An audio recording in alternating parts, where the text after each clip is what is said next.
Uma amiga minha me mandou um vídeo, ela cantando nesse aplicativo, no app, e eu entrei por curiosidade. E a minha mãe ainda estava viva, mas era a única coisa que eu ainda brincava, entrava só por brincar mesmo, gravar. 6 meses antes da minha mãe falecer, a minha mãe se aproximou muito de mim, muito mesmo, se aproximou por demais. Até minha tia Sara falava assim, eu falei para minha tia, minha mãe se aproximou demais de mim, é muito estranho isso tudo que está acontecendo. Ela falou assim, aproveita, né? Ganha um amor que você nunca teve da sua mãe, ganhar agora. E realmente, era como se eu tivesse nascido naquele dia. Tudo mudou, porque antes disso a gente vivia em pé de guerra, tá? Era pé de guerra mesmo. Às vezes ela falava assim para mim, tu vai para a igreja e não sabe usar a bondade que tu aprende lá em casa.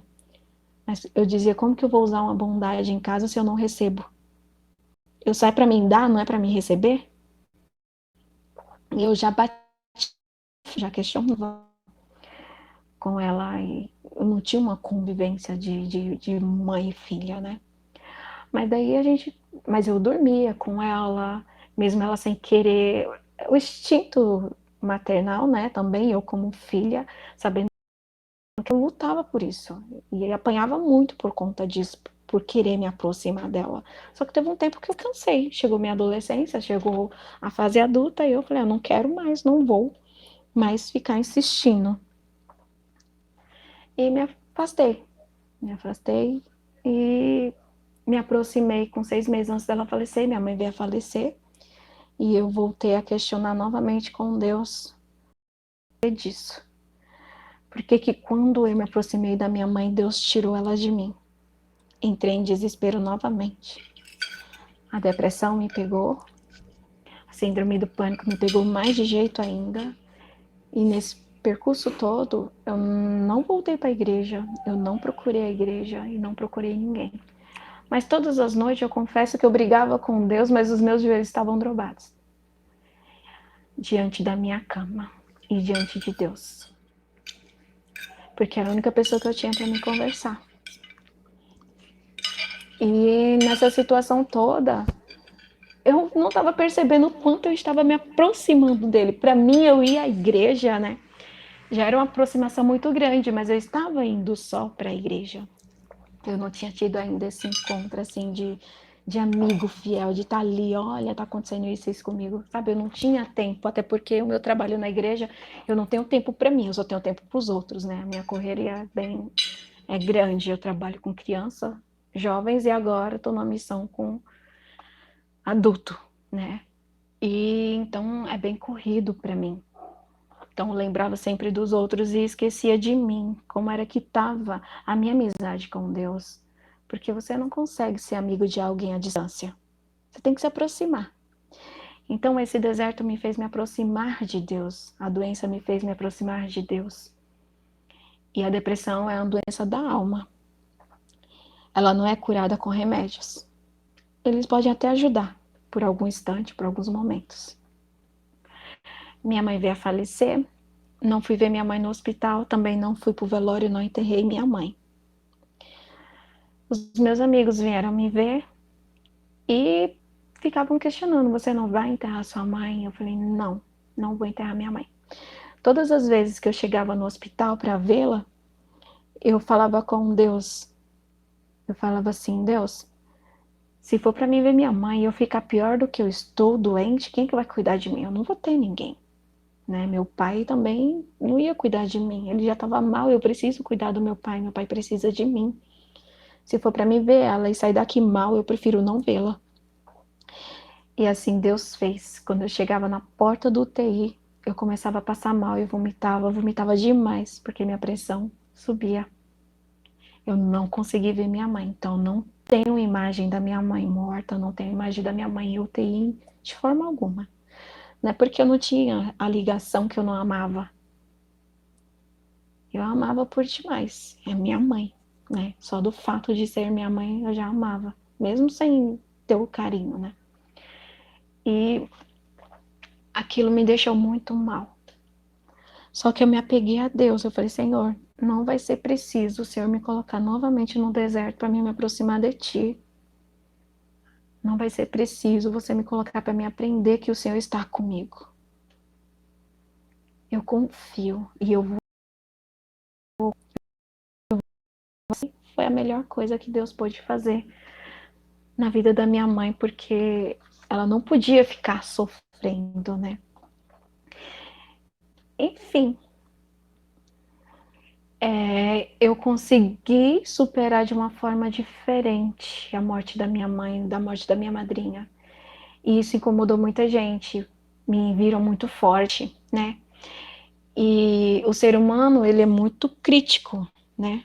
E eu fui muito julgada, porque quando a minha madrinha faleceu, as pessoas que vinham me ver, elas falavam assim, entravam no meu quarto e falavam assim, todas, sem especificar ninguém, assim, mas todas mesmo. Elas falavam assim, cadê tua fé, Glória? Uma menina que nasceu os dentes dentro da igreja, uma menina tão alegre, cheia de fé, nossa. Eu te via diferente, eu achava que você tinha fé.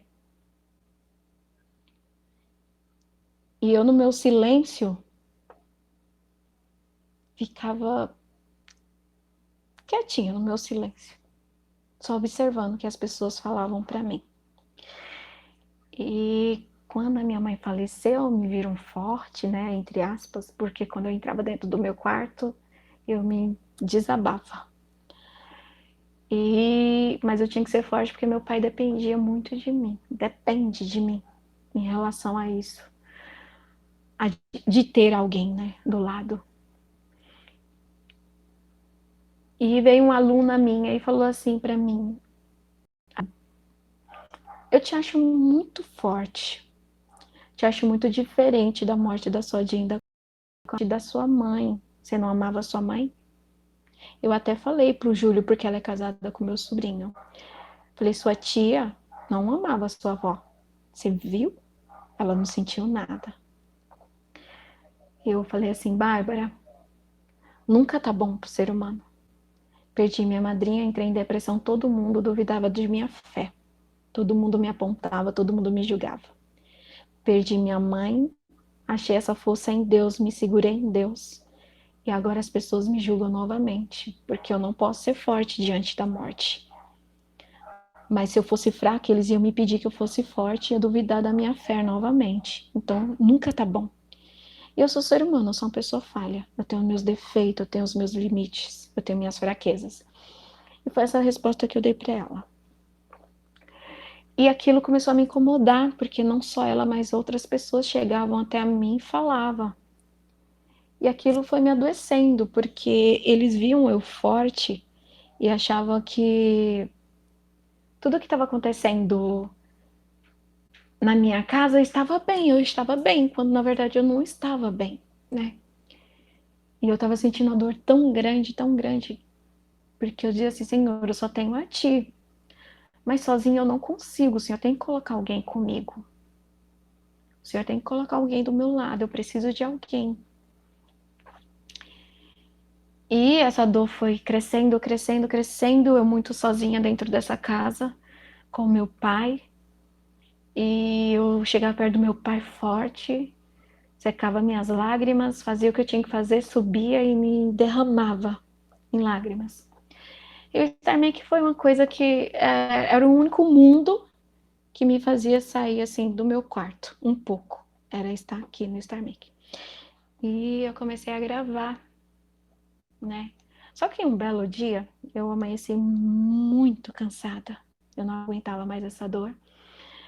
E eu falei assim, olha, eu vou arrumar toda a minha casa.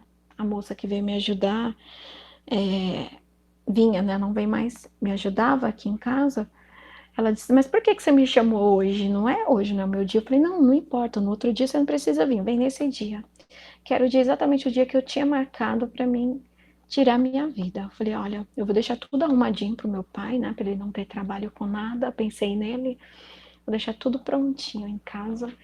E quando for à noite, eu vou fazer a live, vou louvar a Deus, agradecer por minha vida, por eu estar viva até hoje, até agora, e vou tirar minha vida porque eu não aguento mais. E sozinha eu não aguento mais. Eu não vou conseguir sobreviver isso.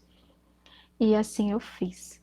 Arrumei tudo, liguei minha live e já estava pronta para sair da live. Quando Deus me enviou essa pessoa abençoada na minha vida, a qual eu amo muito e que eu chamo de mãe. Ela me chamou muita atenção. E eu lembro que ela falou assim pra mim: Você tá louvando pra quem? Você tá falando com quem? Porque aqui de pessoa só tem eu e outra pessoa. Ela até falou o nome da pessoa que estava lá, não me lembro. O resto tudo é robô. Só que na minha mente tá tudo pessoa, né? Eu não conhecia, né, o aplicativo. Só que pra mim pouco importava se era robô ou não. Pra mim não fazia muita diferença, que eu já não havia mais sentido. Então, pra mim tanto fazia. E ela entrou na minha vida, mas eu não queria, porque eu sabia que se eu desse atenção a ela, eu não ia fazer o que eu já tinha esquematizado para fazer, que era tirar minha vida. E eu queria tirar minha vida, eu só achava